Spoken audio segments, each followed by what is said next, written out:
આની જો બીજો દાખલો છે કે કોઈ રકમ કેટલા ટકા લેખે 5 વર્ષમાં બમણી થશે, 5 વર્ષમાં બમણી થશે.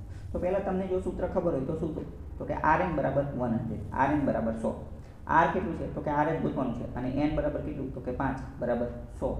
તો R ગોતવાનું છે તો R બરાબર 100 અને 5 બરાબરની આ બાજુ આવી ગઈ તો છેદમાં આવી ગઈ તો કે 20 × 100. તો R બરાબર કેટલા થઈ ગઈ 20% જવાબ આવી ગયો 20%. પરંતુ જો આવું કંઈ ન આવડતું હોય, કંઈ યાદ જ ન રહે તો શું કરવાનું તો સમજવું તો કે 5 વર્ષમાં બમણી થાય એવું પૂછેલું છે. તો એનો મતલબ શું એ રકમ 1માંથી 2 બની જતી હશે. 1માંથી 2 બની જતી હોય તો શું હોય કે P બરાબર 1 હશે અને A બરાબર 2 હશે.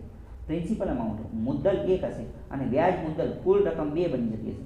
જો પ્રિન્સિપલ અમાઉન્ટ મુદ્દલ 1 હોય અને કુલ રકમ 2 હોય, વ્યાજ મુદ્દલ 2 હોય તો ઇન્ટરેસ્ટ વ્યાજ કેટલું હશે વ્યાજ 1 હશે, વ્યાજ 1 હશે. અને સૂત્ર મૂકીએ કે I બરાબર PRN/100. બધું મૂકતા જઈએ. I કેટલું છે તો કે એ 1 છે. P કેટલું છે P પણ 1 છે. R કેટલું છે તો કે R જ ગોતવાનું છે અને n કેટલું છે તો કે 5 વર્ષ છે અને છેદમાં 100. અહીંયા જોઈએ તો 20 × 2500 અને R બરાબર 20 આ બાજુ જતા રહે તો અહીંયા આવી ગઈ તો 20% જવાબ આવશે અને અહીંયા પણ જવાબ એ જ આવે છે. બંને રીત તમને આવડવી જોઈએ.